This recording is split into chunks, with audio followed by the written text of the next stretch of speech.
Hello everyone. How are you all?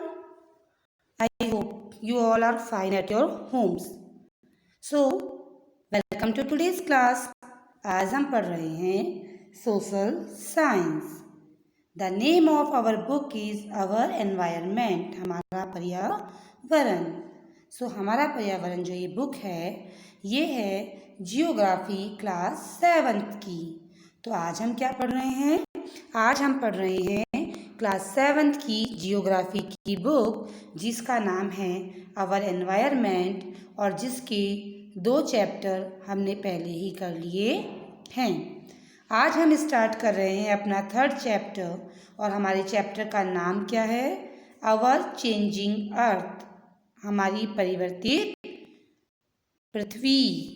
तो चलिए start करते हैं. Without wasting time, let's continue with the chapter. So, the lithosphere is broken into a number of plates known as the linospheric plates.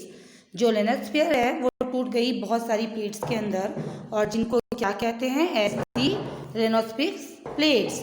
You will be surprised to know that, आपको ये जान के आश्चर्य होगा कि these plates move around very slowly. ये जो plates हैं ये बहुत धीरे धीरे घूमती हैं. Just a few millimetres each year, एक साल में लगभग कुछ millimetres. This is because of the movement of the, ये जो मूवमेंट है, ये जो घुमाव है इसका, ये क्यों है? Of the molten magma inside the earth, क्योंकि हमारी पृथ्वी के अंदर क्या है? मॉल्थन मैगेरमा नाम का इंसिडेंट है जिसके कारण ये घूमती है. The molten magma inside the earth move in a circular manner as so the activity. और ये कैसे घूमता है? तो ये सर्कुलर मैनर में घूमता है जो कि हम इस एक्टिविटी से देखेंगे. The movement of these plates case change on the surface of the अर्थ. और इसी से क्या होता है? सरफेस चेंज होती है अर्थ की. The earth movement are divided on the basis of the force. जो अर्थ का मूवमेंट है वो डिवाइड किया गया है किस पे? बेसिस ऑफ द फोर्स पे. विच केस देम, जो कि क्या करता है? The force which act in the, जो कि एक्ट करता है किसमें? इंटीरियर ऑफ द अर्थ में, आर कॉल्ड एज द, क्या कहते हैं इसको? एंडोनिक फोर्स कहते हैं. And the force that work on the surface of the अर्थ, और जो वो फोर्स जो पृथ्वी की सतह पर लगता है, are called the axonic force. तो एक है एंडोजोनिक और दूसरा है एक्सोजोनिक. देखिए अर्थ के मूवमेंट को हम इस फिगर से देखते हैं, इस डायग्राम से हम समझने की कोशिश करते हैं. अर्थ मूवमेंट के 2 टाइप्स है. पहला है एंडोजोनिक और दूसरा है एक्सोजोनिक. एंडोजोनिक के भी 2 पार्ट से, पहला पार्ट है सडन फोर्स और दूसरा है डिस्ट्रॉफिक फोर्स. सडन फोर्स को क्या करा है? 3 पार्ट में बांटा है. पहला है अर्थक्वेक, यानी कि जिसे आप कहते हैं भूकंप. दूसरा है वॉल्केन और तीसरा है लैंडस्लाइड्स, यानी लैंड्स का स्लाइड करना. पृथ्वी धंस जाती है ना कई बार ऐसा, तो वो चीज़. दूसरा है डिस्ट्रॉफिक फोर्स, यानी कि बिल्डिंग माउंटेन, कई बार बिल्डिंगें ढह जाती हैं.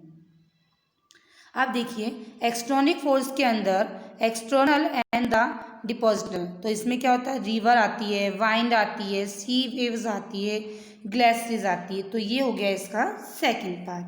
अब देखते हैं कि endogenic force some time produce. Endogenic जो फोर्स है वो क्या करता है? कई बार प्रोड्यूस करता है सडन मूवमेंट, अचानक से हुए वो मूवमेंट को एट दी अदर टाइम, और दूसरे ही समय में प्रोड्यूस करता है स्लो मूवमेंट्स को.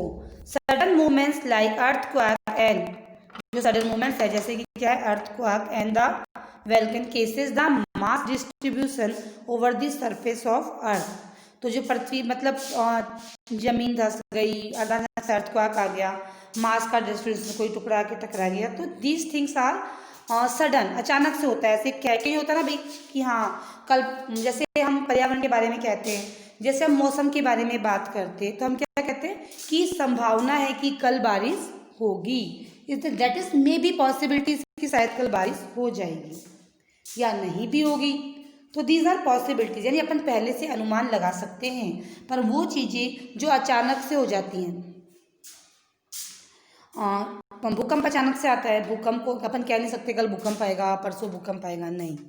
ऐसे ही कोई उल्का पिंड अचानक से आके टकरा गया तो कुछ हो गया, तो दिस सडन थिंग्स होती हैं, ये कभी भी हो जाती है। इनको पहले से अपन जस्टिफाई नहीं कर सकते या पहले से इनके बारे में बता नहीं सकते हैं। सो आगे चलते हैं इसी में। A volcano is a vent. Volcano क्या एक वेंट है, एक बहुत इंपॉर्टेंट सा वेंट्स कहला सकते हैं आप इसको, जो कि क्या करता है, इज अ वेंट यानी ओपनिंग होता है इन द अर्थ के अंदर, crush through the which Merton material impact suddenly, जहाँ पे सडनली क्या होता है, मेल्टेड जो मटेरियल्स है वो होते हैं ना। तो इसको एक एग्जांपल से देखिए कि होता क्या है इसके अंदर। इस डायग्राम से समझते हैं कि मेंटल होता है, मेंटल को क्रश टुकड़े होते हैं, फिर लावा आता है, लावा आने से वेंट और क्रश। तो जैसे ही वो कहते हैं ना ज्वालामुखी जो फट जाता है, तो वो ज्वालामुखी भी ऐसे पहले से इन्फॉर्म करके नहीं होता है कि नहीं भाई ज्वालामुखी आएगा फटेगा, no, this is sudden activities, these are sudden activities. तो देखिए endo inside exo inside, genetic के दो पार्ट हो गए, एंडोजेनेटिक और एक्सोजेनेटिक, ठीक है। तो जो जमीन के अंदर होता है एंडो इनसाइड और एक्सो आउटसाइड, यानी कि जैसे कि भूकंप आता है तो भूकंप जमीन के नीचे आता है, तो that is inside activity, right. Volcano यानी कि ज्वालामुखी फटता है तो जमीन के अंदर से लावा आता है, तो that is also inside activity. And the exo is for the outside, अचानक से कोई बिल्डिंग गिर जाती है, ऐसा कुछ हो जाता है, दैट इज आउटसाइड, जो हमें दिखता है ना, that is called exo. So similarly when the lithosphere plates move the surface of the earth vibrate, और जैसे ही ये प्लेट्स मूव करती है तो जो क्या होती है, वाइब्रेट करती है। कई बार होता है ना कि भूकंप आया, तो भूकंप जब आता है ना, जब अर्थक्वेक आता है तो कई जगह पे इतना तेज़ आता है कि बिल्डिंग्स गिर जाती हैं, घर गिर जाते हैं, लोगों को नुकसान हो जाता है, लोग दब जाते हैं ना। और कई जगह इतना लाइट होता है कि हमें किसी किसी को फील होता है यार चक्कर आ जाते हैं, यार जमीन घूमी, यार कुछ हिलता हुआ दिखा, है ना। और कई बार ऐसा होता है कि नहीं, अपन को पता भी नहीं चलता है कुछ लोगों को।